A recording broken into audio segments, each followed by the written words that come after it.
Imagine this. It's late, the city is asleep, and you're walking home alone. The streets are quiet, too quiet. Then you hear it. Another pair of footsteps. At first you think it's just your mind playing tricks. But when you stop, the footsteps don't. What would you do? Turn around and face it, or run and hope it's nothing.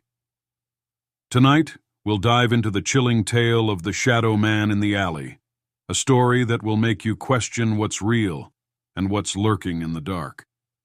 Stay with us until the end, because what you'll discover might just save you the next time you find yourself walking alone. And trust me, this is one story you don't want to face in the middle of the night. Ready? Let's begin.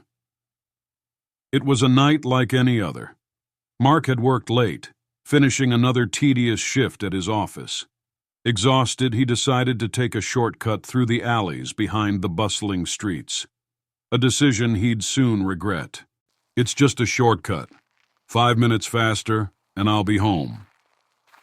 The alley was dark, lit only by a flickering streetlight at the far end. It felt colder here, as if the warmth of the city had been snuffed out. As he walked, his own footsteps seemed unnaturally loud, bouncing off the narrow walls. Then he heard it. A second set of footsteps. Mark froze.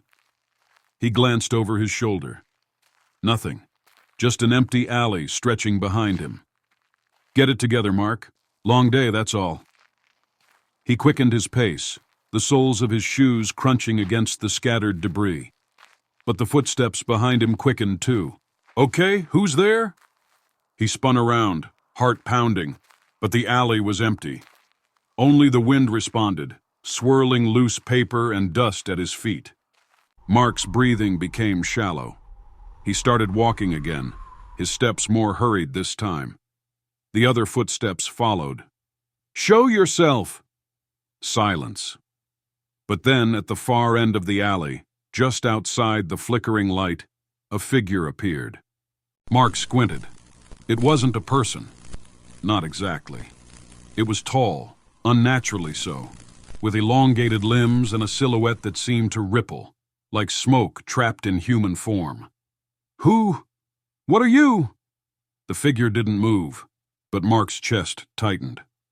He felt it, an oppressive weight, as though the air itself was being sucked out of the alley. Mark took a cautious step backward. The shadow mirrored him, stepping forward in perfect sync.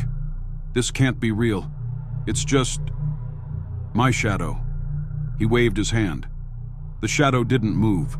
It stood still, staring, or at least he felt it staring. Suddenly, the light above him went out. Mark ran. He didn't look back, but the shadow followed. He could hear it. Its footsteps were heavier now, faster, closing the gap. Leave me alone. What do you want? The shadow's voice came, low and guttural, yet eerily familiar. You! Mark tripped, falling to his knees. He scrambled to his feet and stumbled into the open street, where the harsh glow of a neon sign offered some comfort. He turned to the alley. The shadow was gone, or so he thought. It's over. Just my imagination. I need to sleep. But as he walked home, the lights above him began to flicker. He stopped in front of his apartment door, fumbling for his keys.